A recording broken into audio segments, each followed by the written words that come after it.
Welcome to the Dream 100 Show, the epicenter of influence, collaboration, and exponential growth. You're about to discover the power of relationships. Dream 100 relationships. And you're one relationship away from a totally different business and life. This is your host, Michael Tasner.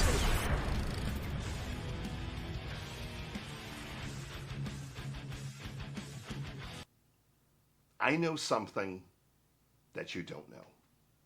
I know that AI is going to not only transform everything, but it's going to do this at a level that you or I would never in a million years have imagined. I'm seeing this in real time, day in and day out. So much so that I am in real time transforming the Dream 100 business, my marketing agencies, my offline businesses, which are in the home services industry. Like, I'm literally flipping scripts almost daily at this point. And I've realized that if I don't start to teach you all of these things, that over the next 12 months, 24 months, your business very well will be history. Now, are there going to be some businesses that I'm going to call out today that are going to be history if you fall in a particular industry? 1,000%. But what I want to do over the next couple of weeks is start to unpack some of this for you. And I wanted to unpack it not at the highest of level for the people that have already been adopting all these tools and are building apps already with AI. This is for the business owner that needs to understand where things are headed and what are some of those next couple of moves. Not the next 50 moves, but maybe the first, second, and third move. So this week, I had the privilege of doing a presentation to my entrepreneur organization group, a group that I'm in called EO. And it was about how to AI-ify your entire business. How could you essentially use AI across the 4 core areas of business? Marketing, accounting, systems and strategy, and team. How could you then infuse? How could AI help replicate or replace a recruiter? How could it help with your employee culture? How could it replace a bookkeeper? Audit reports, tax planning.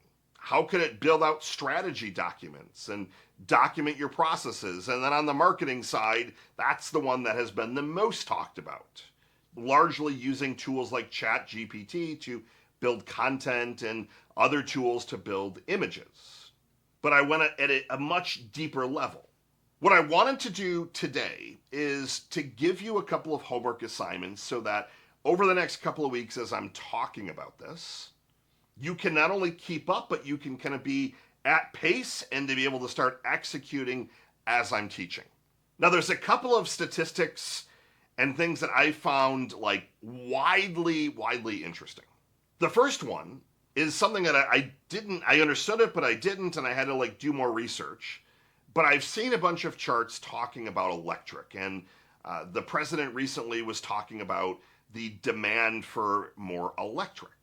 So if you think about all of the electrical power across the entire United States, the amount of electricity we currently use in the next 5 years, everything today is going to have to be completely doubled to support and power AI.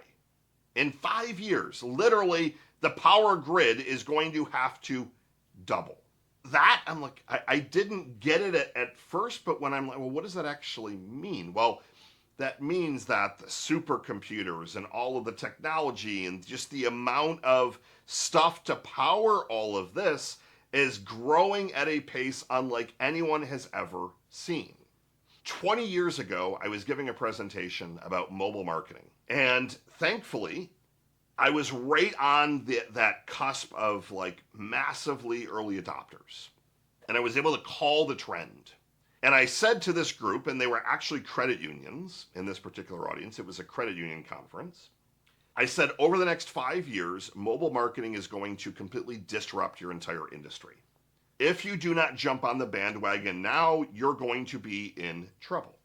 Thankfully, I call it, and thankfully, a lot of the centers, credit unions rather, were receptive, and they, well, Mike will tell us more. How do we do this? And they started to adopt and change. AI is changing at a pace unlike anything I have ever seen in my entire career. Like it's borderline undescribable at this point. I didn't realize how fast things were shifting until about the last 6 months, until I really have started to delve, 5, 10 hours a day into this stuff. So if you're listening and paying attention, what I'm urging you to do is to not only get on this bandwagon, but start to do a bit of a 360 at your business, regardless of the industry that you're in implementing and executing and using AI in every area that you possibly can. Right now, 25% of small businesses are executing and using AI. So you've got 25% over here. On the other hand, you've got big enterprises. That statistic is 90%. So what do they know that we don't know? And it's a myth that AI is ridiculously expensive, the tools, the technology. There are tools that are $10 a month. There are tools that are free. The Teams version of the most widely used tool, ChatGPT, is $20 a month or $25 a month. It's massively inexpensive. And you can be up and running outside the box. Like, boom, done, you're rolling. So if these big enterprises have been using it and they're at a rate of 90% and small businesses are at 25%, we have some catching up to do. Now, when a business gets more and more efficient, because this is going to be a lot about efficiencies, a lot about speed, a business can do one of two things. Number one, they can reap the extra profits because as you get more efficient, you're more profitable. If you're able to lay off a lot of staff and keep prices where they are, you're going to make more profits. Or they can do the opposite. They can lower their prices to a level that you can't even compete with because you're, how are they staying in business? I don't understand. If they get to a level where they are so efficient that they can barely charge anything, and maybe that's their foot in the door offer, and then they have all the profit stuff on the back end, they are literally going to come for you, and they're going to be eating not only your breakfast and your lunch, but your dinner as well. You have to get moving now. The time is now. The best time to start on this is now. A better time would have been 2 years ago. But here we are today. So what are some of the industries that have to be kind of shaking in their boots? So one of them is actually the industry that I'm in, marketing agencies, content agencies, for example.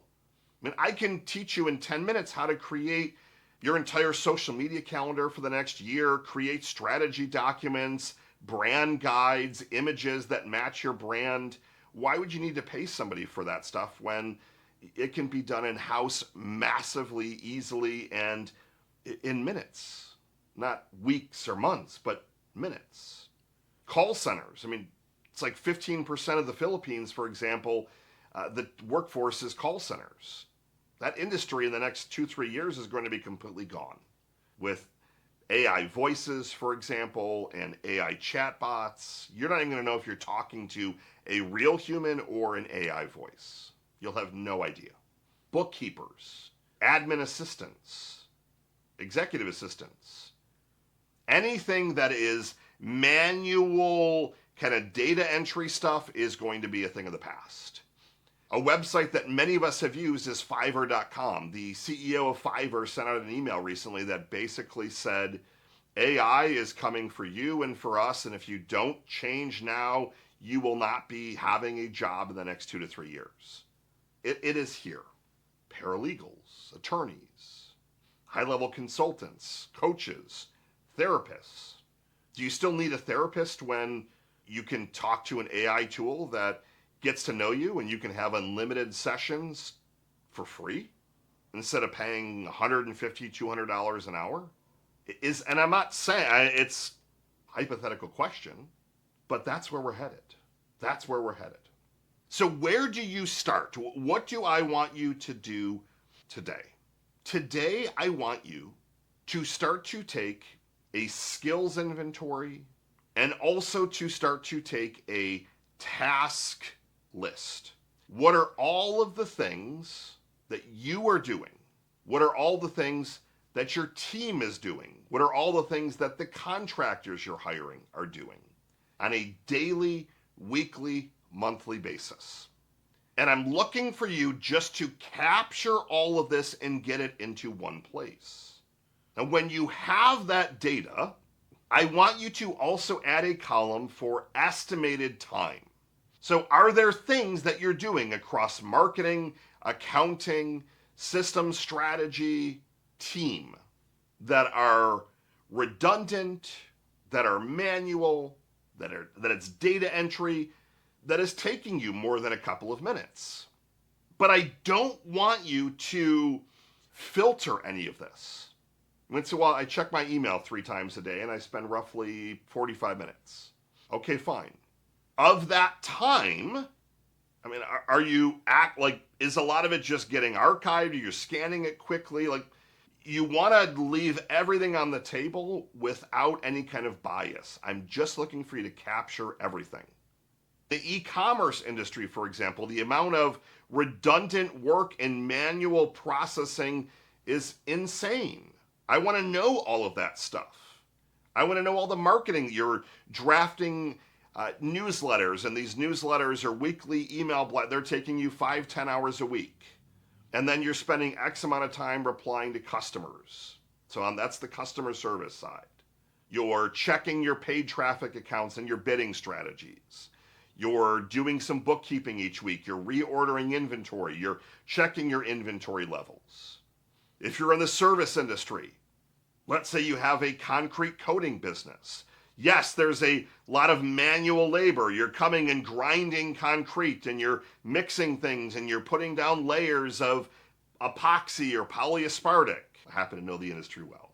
But how are you job costing? How are you building out your employees' schedules? How are you setting up the routes that they should be going on? How are you following up with your leads and calling opportunities? Doing your invoicing, following up with accounts payable or receivable? How are they interacting with your website? Do you have a live chat agent? Or they don't have that as an option? You're taking the skills inventory of what can everyone do, what is everyone currently doing, but then listing it all out with an estimate of like, hey, I think it's going to be like 5 minutes a day. And I don't care if it's a minute or two, but if it's a minute or two every hour, it's a minute or two 20 times a week, that stuff starts to add up. And what we're going to do over the next couple of weeks is look for that one thing that we can move first and automate it or replace it completely with AI. And there typically are some low-hanging fruit areas. As we're going to talk about something called RPA, which is robotic process automation. And that is where a AI tool can take an instruction and execute it the same way every single time.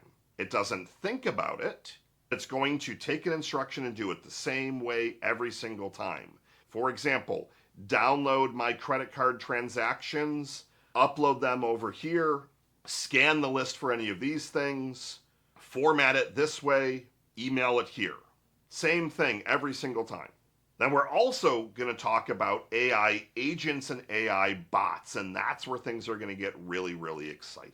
How can we start to build these AI agents which can actually reason and use logic, and they can think tasks through, and they can communicate with each other? My step 1 for you is to get this inventory of everything down to the couple of minutes that you're doing, your team is doing, your vendors are doing every day, every week, and or every month, so that we can start to prioritize it. And then I can start to teach you step 1, step 2, step 3. And as you start to do this, you're going to remove inefficiencies. You're going to get faster. Your costs are going to come down. You're going to start to eliminate mistakes. The average bookkeeper makes between 5 and 10% of an error. 5 to 10%.